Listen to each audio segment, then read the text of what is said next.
El magnicidio de Luis Donaldo Colosio es una de las marcas que ha llevado el México moderno y que además fueron, fueron parte de los pilares que derrumbaron al PRI, a la dictadura perfecta. Hay un detenido de toda la vida. Luego hubo otro, oaxaqueño por cierto, que ya murió. Y recientemente detuvieron a otro más. Los familiares, o mejor dicho, el hijo de Luis Donaldo, el hijo de Luis Donaldo principalmente, Luis Donaldo Jr., le ha pedido al Estado que ya deje el caso en paz, que ellos ya perdonaron a quienes hayan tenido que ver, que dejen descansar a sus padres, porque su madre se consumió en la tristeza después del asesinato de Luis Donaldo y bueno, ambos murieron, murieron como consecuencia de este artero crimen. Salinas de Gortari años después en una entrevista dijo que a Luis Donaldo lo había matado la nomenclatura. Quienes entienden de esto de la nomenclatura y la tecnocracia, eh, pueden situar ahí a personajes de la política que podrían describir perfectamente. ¿Quién es la tecnocracia? Los tecnócratas. Salinas de Gortari es un tecnócrata. Zedillo es un tecnócrata. Enrique Peña Nieto es un tecnócrata. ¿Quiénes son parte de la nomenclatura? Manuel Barlet Díaz, Andrés Manuel López Obrador, eh, Manlio Fabio Beltrones. Hay personajes de la política que pertenecen, bueno, Beatriz Paredes es nomenclatura. Hay personajes del PRI que pertenecen a un PRI, de un sistema en el que se educaron y crecieron haciendo política muy distinta a la que después los tecnócratas impulsaron. Pero la verdad es que quienes hicieron el cambio, el desarrollo y rompieron modelos establecidos fueron los tecnócratas. Tan fue así que Zedillo terminó dando paso al triunfo del PAN. Por primera vez históricamente perdía el PRI. El Tratado de Libre Comercio fue impulsado por Salinas de Gortari, un tecnócrata. El romper con este modelo del paternalismo donde el Estado tenía la regencia de todas las empresas, romper con el nacionalismo en la energía, todos estos temas como la reforma energética de Peña Nieto, todas estas reformas son impulsadas desde una visión nueva, de un Estado nuevo, los tecnócratas. Y la nomenclatura siempre estuvo cerrada a soltar el poder. Manuel Bartlett amenazó a finales de los 90 amenazó al PRI en una de sus asambleas generales.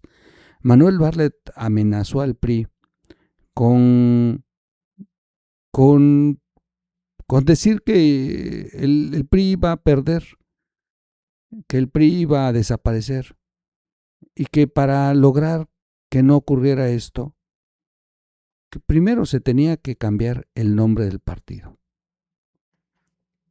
Segundo, cambiarle los colores al partido. Y tercero, regresar a un nacionalismo como una regencia básica.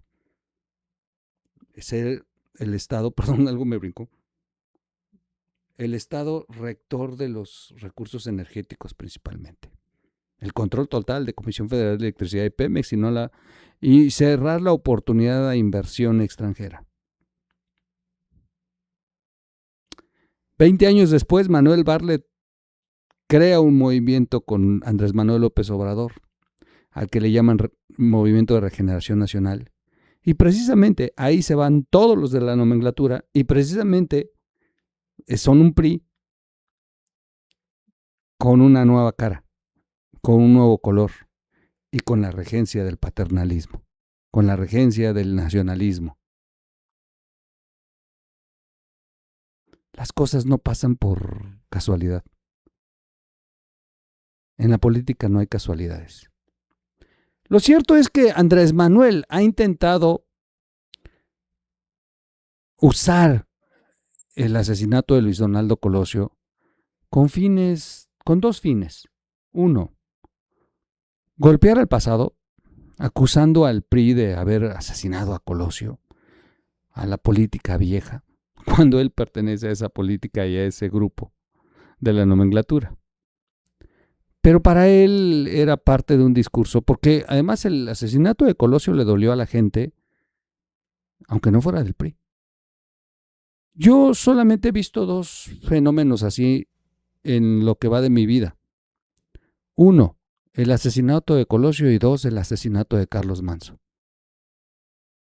Donde la gente sin una identidad política se siente agraviada porque de pronto a un personaje lo silencian con balas. Luis Donaldo Colosio había apenas dado un discurso fuertísimo, un discurso que marcaba también una separación de los tecnócratas con la nomenclatura. Luis Donaldo Colosio murió de una forma bastante trágica y a todos nos ha quedado muy claro que lo mató un poder. Han culpado a Salinas de Gortari. Salinas de Gortari, yo siento que fue el más afectado. Y no me refiero a lo emocional, sino que para Salinas de Gortari se le desbarató todo a partir del asesinato de Colosio. Todo. Quienes mataron a Colosio querían afectar a Salinas de Gortari. Y no estoy defendiendo a Salinas de Gortari. Pero la verdad es que quienes buscaban el asesinato de Colosio causaron esto en el presidente. Muchos dicen que fue el discurso en el Monumento a la Revolución, una separación con Salinas de Gortari. No hay que ser tan minúsculos en pensar así. Insisto, no estoy defendiendo a Salinas. La verdad es que va más allá, más a fondo. Poderes detrás del poder. Poderes fácticos en este país que hasta el día de hoy siguen mandando. Y lo cierto es que sí fue un asesinato en el que te deja muchas dudas. Primero por la forma en que lo asesinan. Se ve siempre un disparo a la cabeza, pero resulta que traía un disparo en el abdomen. ¿A qué horas demonios bajó el arma o disparó? ¿Cómo hizo los dos disparos? Por eso siempre se ha pensado en la teoría de un segundo tirador. Y ahí es donde ha chocado el propio poder. Dependiendo de quién mande y esté en el gobierno, se fortalecía la idea de un segundo tirador o no se fortalecía. Hubo fiscalías que retomaron esta teoría del segundo tirador, pero hubo quienes se resistieron a esta versión del segundo tirador. Luego, si era aburto o no era aburto, y más por las facultades mentales que padecía aburto. Luego, este segundo tirador se lo achacaron a Otón. Otón, quien, por cierto, es de origen de Salina Cruz, Oaxaca.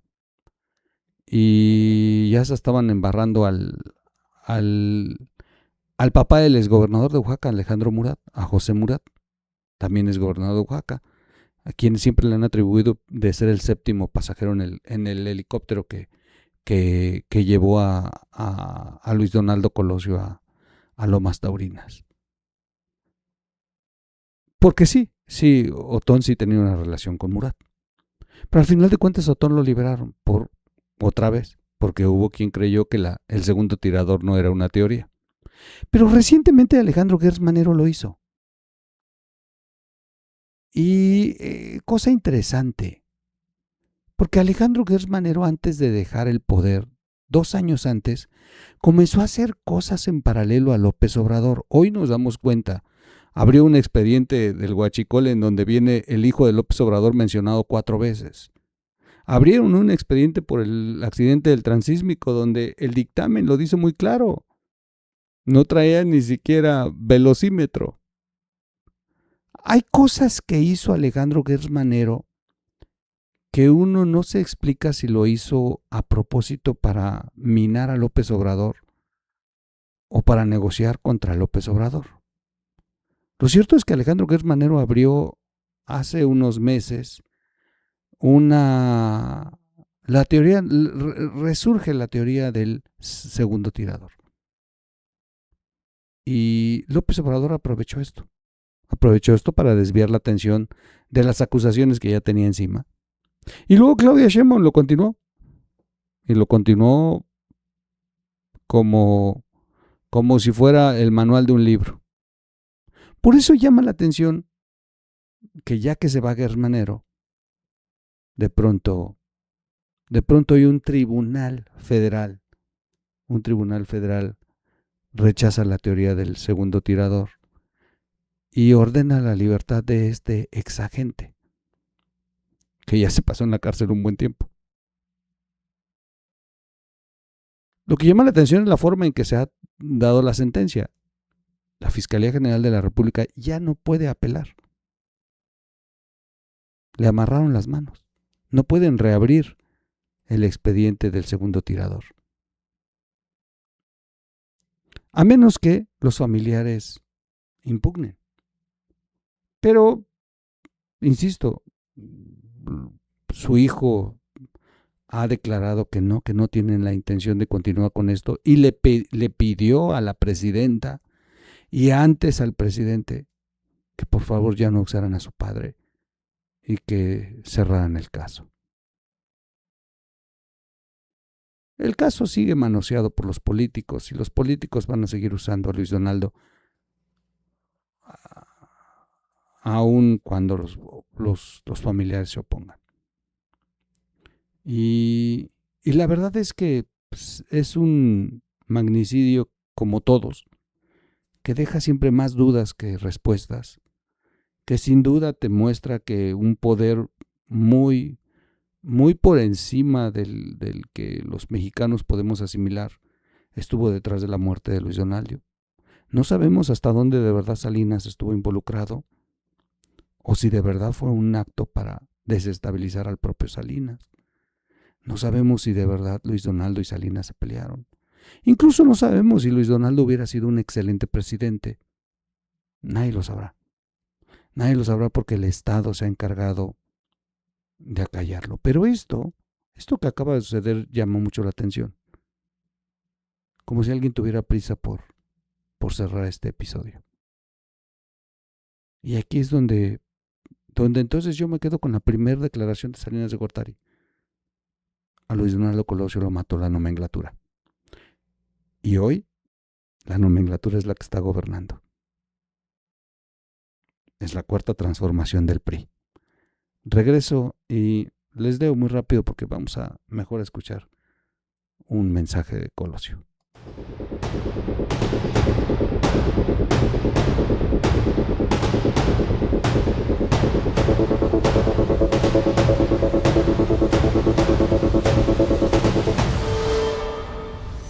¿Cómo están, amigos? Excelente día, tarde, noche, madrugada. Bienvenidos a la red de información digital TV. Soy su amigo Miguel Quintana, el Troll. Perdón por mi apasionamiento. La vida me dio el privilegio de trabajar para Colosio. Eran mis escasos 23 años, me parece. Y trabajaba yo para una televisora y nos incorporaron al equipo que cubría la pre-campaña de Luis Donaldo Colosio. Yo escuché a Colosio la primera vez y me dejó impactado y yo no conocía nada del PRI, nada de eso. Yo venía de estar haciendo producciones y de verdad fue impactante para mí. Y era un tipo bastante cálido, bastante bien educado y nunca nos trató mal, al contrario. A nosotros nos tocaba cubrir sus eventos En aquel entonces no había internet, no había smartphones, así que teníamos que hacer malabares. Se grababan los eventos y salía una unidad móvil al punto más cercano donde hubiera una microondas. Ahí subíamos el cassette a la torre de microondas y se enviaba la señal para que se hicieran los reportes en prensa de Luis Donaldo Colosio. Así que sí tuve la oportunidad de tenerlo varias veces de frente, porque a mí me tocaba, terminando sus eventos, acercarme a él y sacarle declaraciones que luego se iban a utilizar. Como si yo fuera el reportero oficial. No, yo creo que había varios equipos en el país. A nosotros nos tocaba la zona sur. Y de verdad lo vi en unos eventos brutales.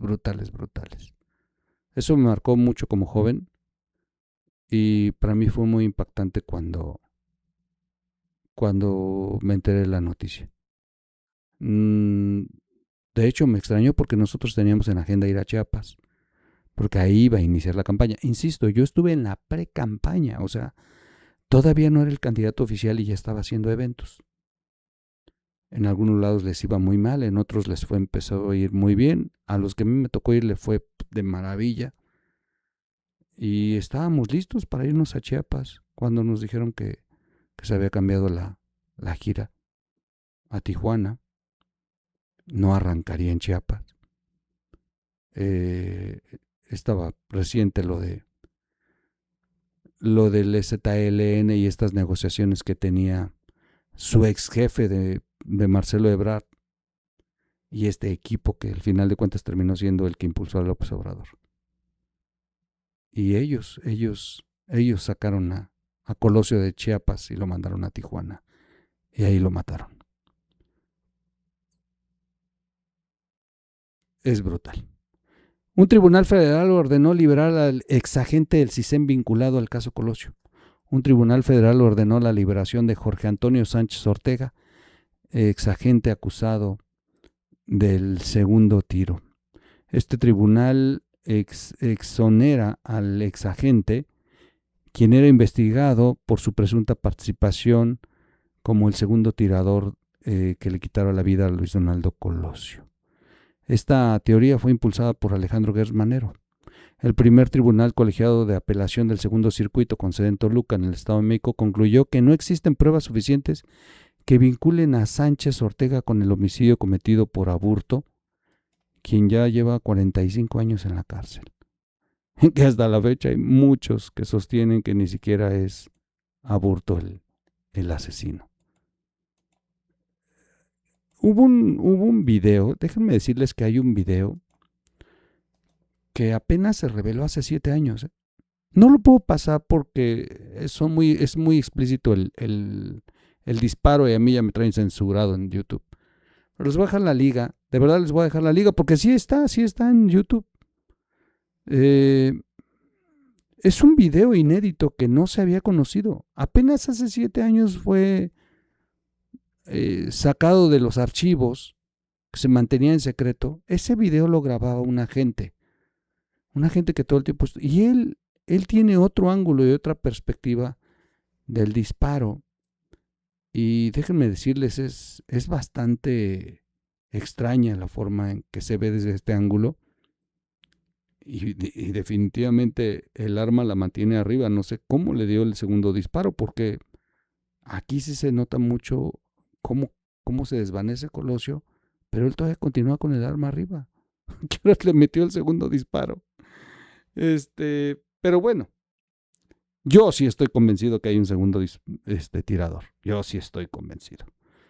De hecho, Colosio trae 2 agentes de seguridad. En ese video se ve cómo vienen 2 agentes escoltándolo de guardias presidenciales. Pero lo extraño es que se están haciendo señas y hace el que va atrás de Colosio hace señas de que en la espalda que se colocara algo. O sea, como si le estuviera dando indicaciones a alguien de que perdone. Como si le estuviera dando indicaciones a alguien de que se acercara y le hace señalamientos. O sea, son los agentes los que vienen custodiando a Colosio.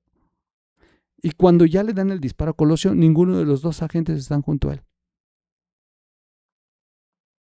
O sea, este nuevo video es inédito. Pero bueno, van a ser de estos crímenes de Estado que difícilmente nos van a decir lo que realmente ocurrió. Pero bueno, llama la atención esta liberación. El presunto delito del exagente de la CIA ya está prescrito. Además, los magistrados determinaron que el delito por el que se le acusaba ya había prescrito desde hace 12 años, por lo que ordenaron cerrar definitivamente el proceso penal en su contra. Nadie lo puede juzgar. Ya se acabó. En la resolución publicada el pasado viernes, el tribunal estableció que se declara prescrita la acción penal ejercida en contra de Jorge Antonio Sánchez Ortega por este delito que se le acusaba. Y se revoca el auto de término constitucional, así que se decretó sobreseimiento de la causa y se ordenó la inmediata liberación de Jorge Antonio Sánchez Ortega. Así que queda completamente libre, nadie va a poder hacer nada excepto las víctimas. Y las víctimas no quieren hacer nada. La investigación de este exagente cobró fuerza en noviembre del 2025 con Claudia Sheinbaum, cuando el juez cuarto del Distrito en Materia Penal del Estado de México, Daniel Marcelino Niño Jiménez, consideró que existían elementos para presumir su participación en el crimen y le dictó un auto de formal prisión por el delito de homicidio calificado en la hipótesis de coautoría. Entre las pruebas valoradas se encontraron la declaración de Leticia Ortiz, compañera de trabajo de Mario Aburto, quien aseguró que el exagente del CISEN visitó al magnicida en varias ocasiones semanas antes del atentado, así como una chamarra con rastros de plomo que presuntamente indicaba que habían disparado un arma de fuego. No obstante, en 2023 y 2024 la propia Fiscalía General había intentado obtener órdenes de aprehensión en contra de Sánchez Ortega, mismas que fueron rechazadas por otro juez, quien decía que no había elementos. Fue hasta septiembre del 2025 cuando la Fiscalía volvió a solicitar con Gers Manero y entonces sí lo detuvieron. Muy extraño, la verdad es que muy extraño este caso. Se escribe mucho. Pero lo que hay que llamar, de verdad, lo que hay que llamar la atención es los momentos. Uno puede determinar hacia dónde va el caso Colosio por quienes están en el poder. Fíjense cómo de pronto los tecnócratas llevan el caso hacia un lado y la nomenclatura lo lleva hacia otro. Pero aquí Gers Manero estuvo muy interesante porque estuvo jugando a poner pues a poner nerviosos a muchos poderosos que seguramente no les gustó que Gers Manero consiguiera la orden de aprehensión de este agente. Gers Manero, insisto, ya antes de irse, Gers Manero tenía abiertas muchas cosas. No sé si porque Gers Manero tarde o temprano también pudo haber sido acusado de muchos delitos, como el de su cuñada, y Gers Manero se amarró el dedo. Se amarró el dedo casi poniendo carpetas en la mesa de si un día me voy, también se van a ustedes.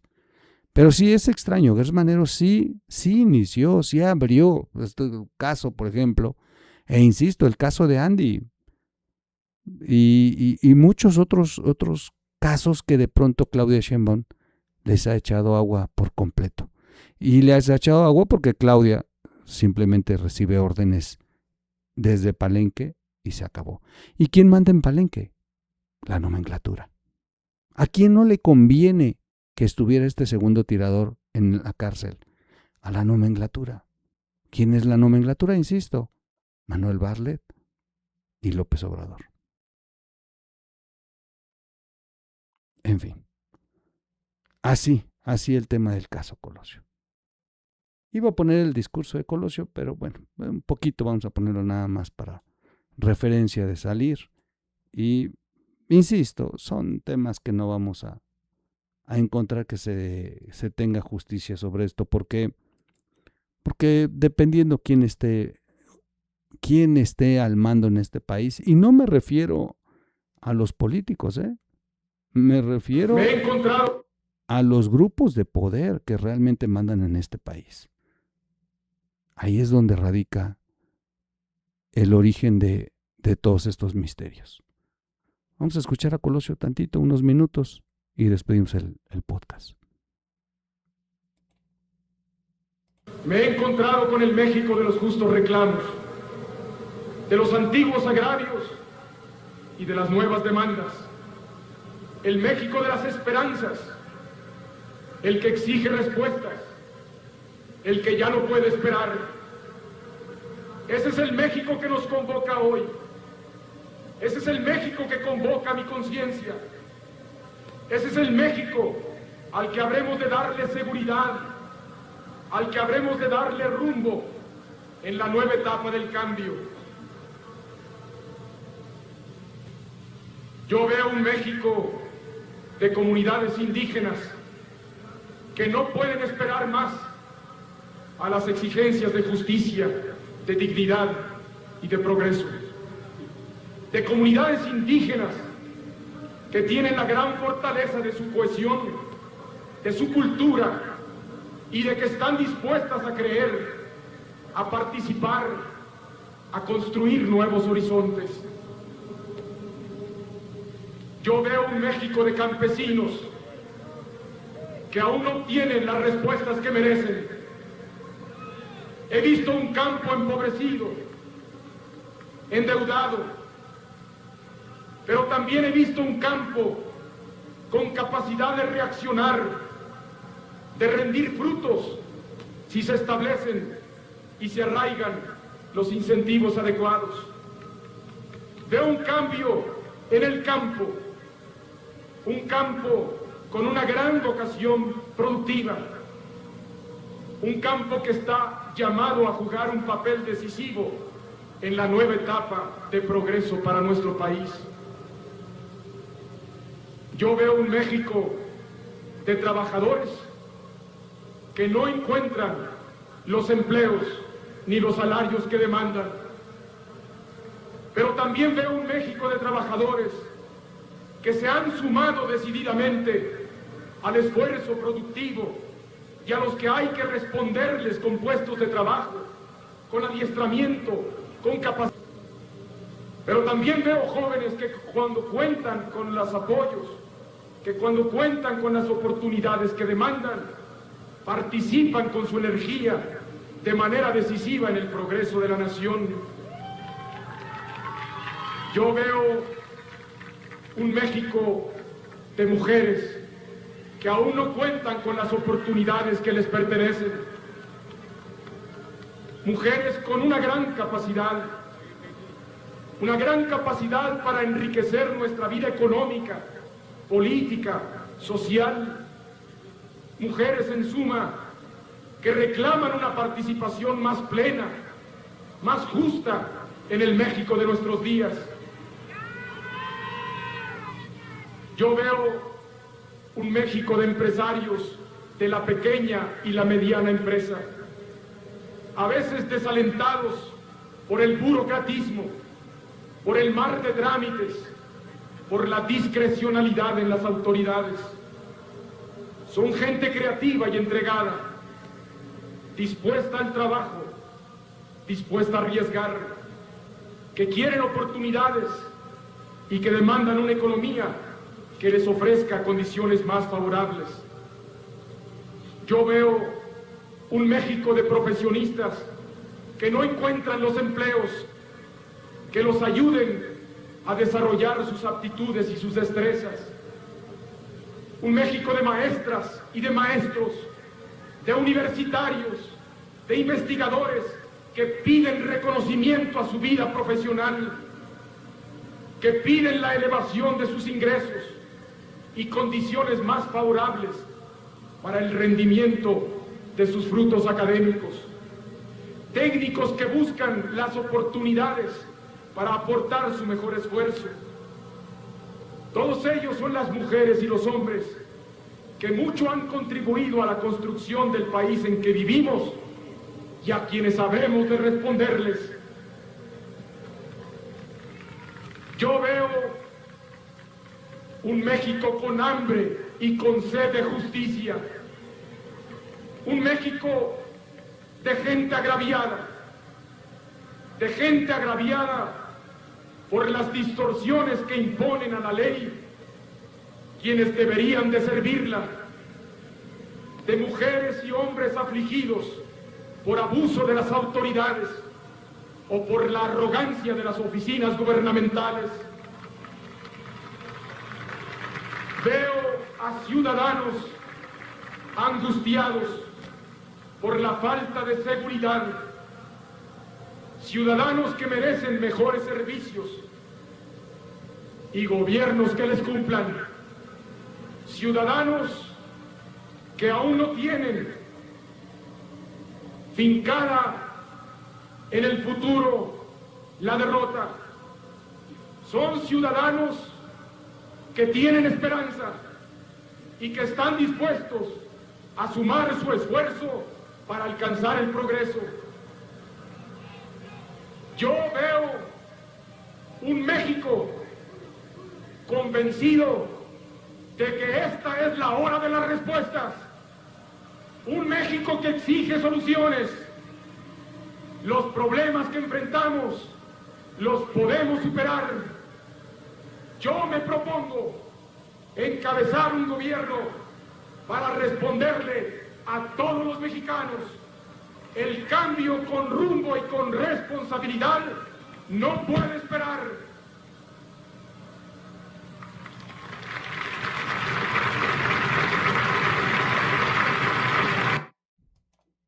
Y ahí estaba Bartlett sentado, ¿no? 19 días después de este discurso lo asesinan. Historias que México no debe de olvidar. Aunque usted no sea del PRI. Porque lo repitieron, miren, con Carlos Manso.